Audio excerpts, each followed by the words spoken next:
اس نشست کے اعتبار سے میرا الوداعی تحفہ ہے آپ کے لیے، اور وہ یہ کہ میری جو دینی، ملی، تاریخی، سیاسی، عمرانی جو سوچ ہے، جو فکر ہے میرا، جو 50 برس سے زائد عرصے کے مطالعے اور غور و فکر پر مبنی ہے، اس مطالعے میں میری آنکھیں بنیادی طور پر قرآن اور حدیث ہیں، لیکن یہ کہ دنیا کا مشاہدہ، کھول آنکھ، زمین دیکھ، فلک دیکھ، فضا دیکھ، دنیا میں کیا ہو رہا ہے، کیا کیا عوامل ہیں، ماضی کیا تھا، ہم کہاں کھڑے ہیں، اب کہاں جانا ہے، اس پر میری ایک سوچ ہے، میرا فکر ہے۔ پھر یہ کہ ہماری اخروی نجات کا دار و مدار کس چیز پر ہے۔ تاریخ کے بہاؤ کو نہ میں روک سکتا ہوں، نہ آپ روک سکتے ہیں، وہ تو ڈام بہتا رہے گا، اور اس کو فیصلہ کرنے والا صرف اللہ ہے۔ کسی فرد بشر کے اختیار میں نہیں ہے کہ وہ تاریخ کے بہاؤ کو موڑ دے۔ ہاں، محمد رسول اللہ نے موڑا تھا صلی اللہ علیہ وسلم، لیکن یہ ہے کہ ہم اس تاریخ کے بہاؤ میں تنکوں کی طرح بہتے چلے جائیں، یا یہ کہ ہمیں کچھ کرنا ہے۔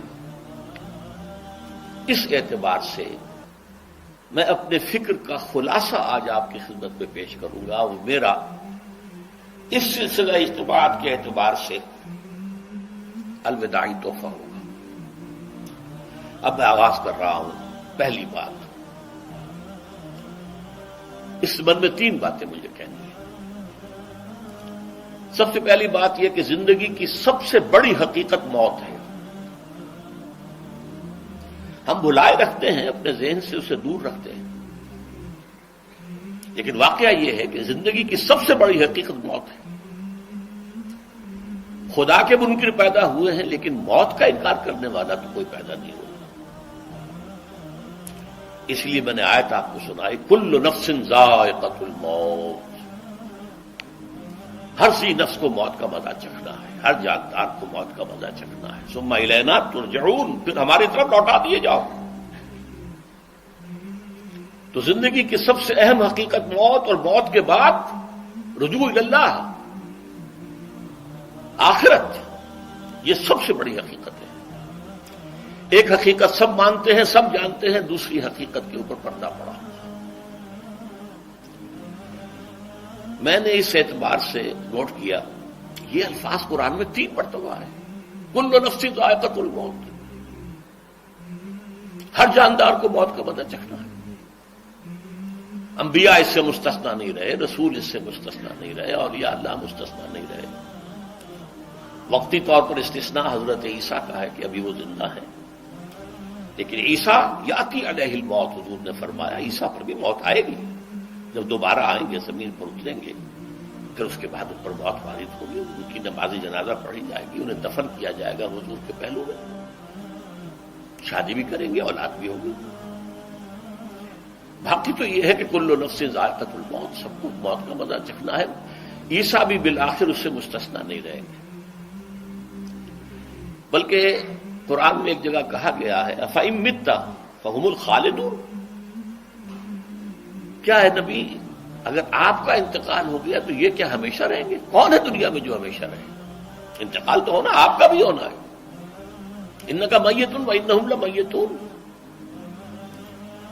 یہ تو مختصر ترین الفاظ تھے۔ اس سے آگے بڑھیے، سورہ انبیاء میں فرمایا کل نفس ذائقۃ الموت وَنَبْلُوكُمْ بِالشَّرِّ وَالْخَيْرِ فِتْنَةً وَإِلَيْنَا تُرْجَعُونَ، ہر جاندار کو موت کا مزہ چکھنا ہے، اور اس سے پہلے پہلے ہم تمہیں آزماتے رہیں گے، خیر کے ذریعے بھی، بھلائی دے کر، صحت دے کر، دولت دے کر، اولاد دے کر، شہرت دے کر، اور برائی کے ذریعے سے بھی، تنگ دستی دے کر، بے عزتی دے کر، اہانت دے کر، ذلت دے کر،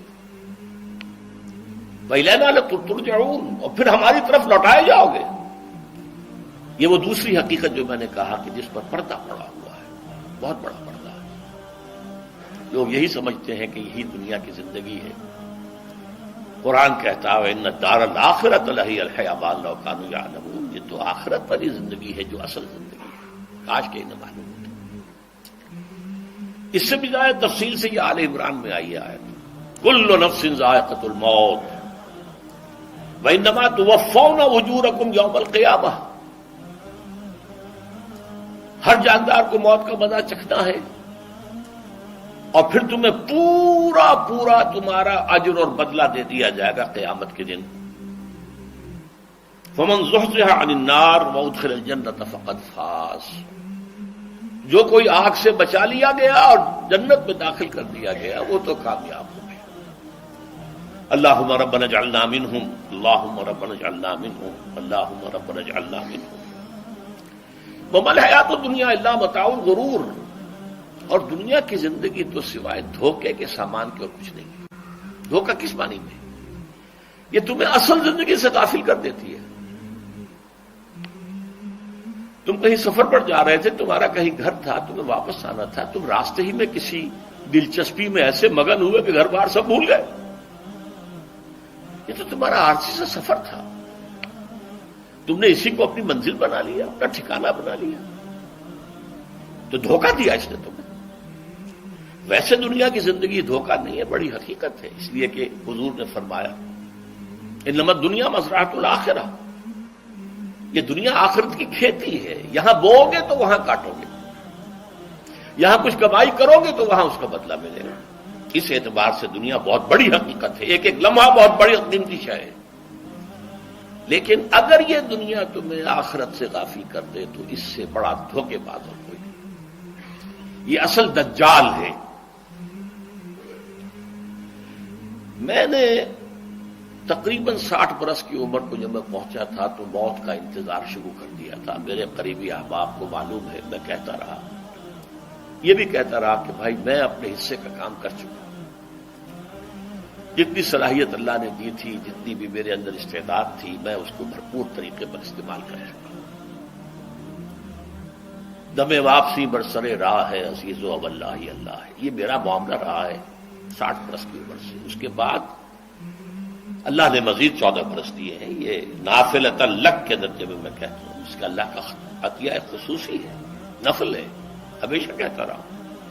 مسنون زندگی تو 61 برس ہے ہمارے حساب سے۔ علامہ اقبال کے بارے میں سنا ہے کہ رویا کرتے تھے کہیں میری عمر حضور کی عمر سے زیادہ نہ ہو جائے۔ وہ 6 مہینے کم ہی رہی ہے حضور کی عمر سے۔ جو حضور کی عمر تھی وہی حضرت ابو بکر کی، وہی حضرت عمر کی، وہی حضرت علی کی۔ ہاں، حضرت عثمان 82 برس کے ہوئے ماشاءاللہ۔ پھر یہاں کے مجددین میں سے وہی عمر حضرت شیخ احمد سرہندی کی، وہی شاہ ولی اللہ دہلوی کی۔ ہاں، شیخ عبدالحق محدث دہلوی رحمۃ اللہ علیہ 82 برس کے ہوئے۔ لیکن یہ میں کہا کرتا تھا مسنون عمر تو 61 برس ہے، جسے ہم 63 کہتے ہیں، وہ اصل میں ہمارے حساب سے 61 بنتا ہے۔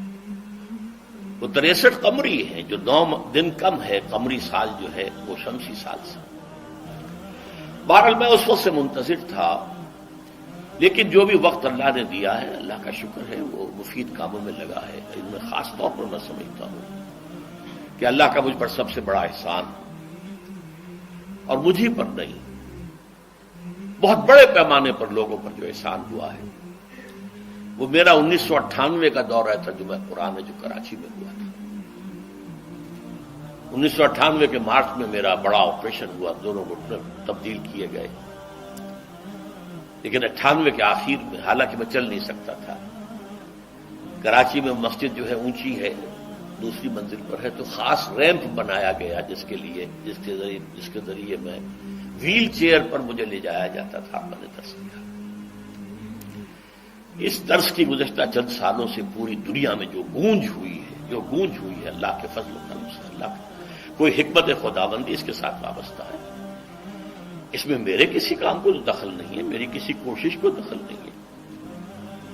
میں نے تو جو درس میں دیتا آ رہا تھا سن 85 سے دورہ ترجمہ قرآن، البتہ یہ بات ضرور ہے کہ میں نے محسوس کیا تھا کہ سن 98 کے اس درس میں دورہ ترجمہ قرآن کے مجھے خصوصی انشراح حاصل تھا۔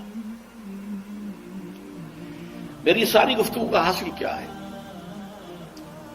دیکھیے، نظریاتی تحریکوں کا تعلق اشخاص سے نہیں ہوتا، ٹھیک ہے، کوئی اس کا داعی ہوتا ہے، کوئی اس کا مؤسس ہو جاتا ہے، کوئی اس کا آغاز کرنے والا ہوتا ہے، لیکن نظریاتی تحریک افراد سے وابستہ نہیں ہوتی۔